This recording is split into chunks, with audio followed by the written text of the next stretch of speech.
आज हम मकर लग्न में केतु की उपस्थिति के परिणामों के बारे में जानकारी प्राप्त करेंगे। केतु एक अत्यंत रहस्यमय, क्रूर, पापी छायाग्रह के रूप में देखा जाता है और वैदिक ज्योतिष में केतु को आध्यात्मिकता का कारक भी माना गया है। लेकिन यह याद रखिएगा कि तर्क, बुद्धि, ज्ञान, वैराग्य, कल्पना, अंतर्दृष्टि, मर्मज्ञता और विक्षोभ का भी कारक केतु ही है। इसके परिणाम मंगल जैसे होते हैं। अपनी महादशा में केतु एक के बाद एक चौंकाने वाला परिणाम दे सकता है। इसका अपना कोई घर नहीं होता।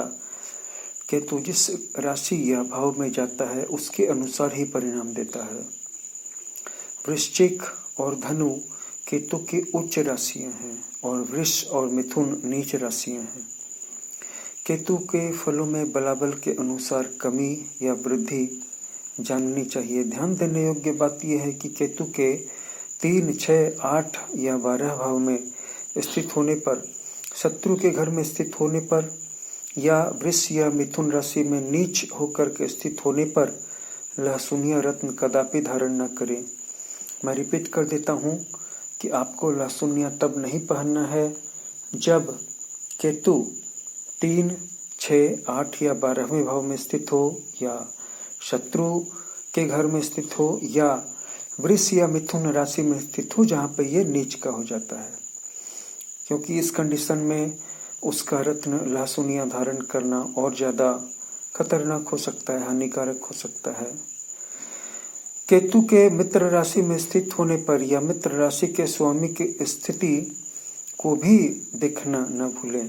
अगर केतु अपने किसी मित्र राशि में स्थित है, मित्र ग्रह की राशि में, तो इतने से संतुष्ट न हो जाए, बल्कि उस राशि के स्वामी की स्थिति कहाँ पे है, वो अच्छा है कि बुरा है, ये देखें। अगर वो अच्छा है तो केतु अच्छा फल करेगा, अगर वो अच्छा नहीं है तो केतु भी अच्छा फल नहीं करेगा।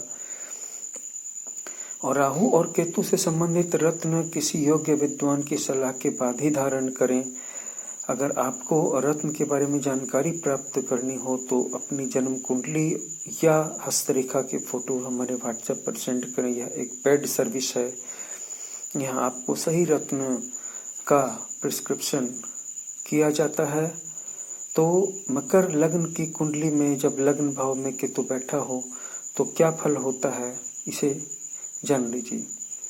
मकर केतु की मित्र राशि है।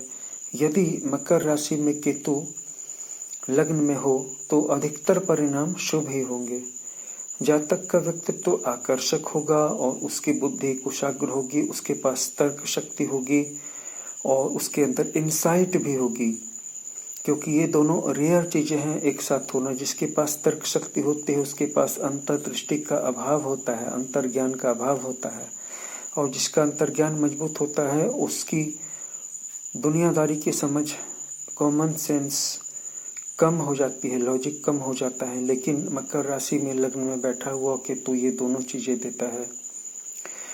केतु की महादशा में जातक स्वस्थ ही रहता है और अगर किसी प्रकार का उदर विकार हो तो केतु की महादशा में ठीक भी हो जाता है। संतान प्राप्ति का योग भी बनता है। धन का अचानक लाभ होता है। दाम्पत्य जीवन में सुख समृद्धि बरकरार रहती है।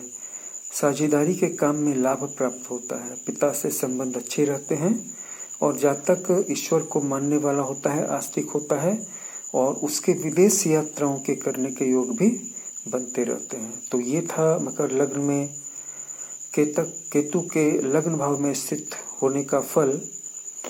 आप बताइए आपका केतु किस भाव में बैठा हुआ है और आपको इसका कैसा फल प्राप्त हो रहा है। हमारे चैनल को सब्सक्राइब कर लीजिएगा, इस वीडियो को लाइक और शेयर कर दीजिएगा। अगर आप अपनी जन्म कुंडली या हस्तरेखा की एनालिसिस करवाना चाहते हो तो हमारे व्हाट्सएप नंबर पर एक बार संपर्क करें। धन्यवाद।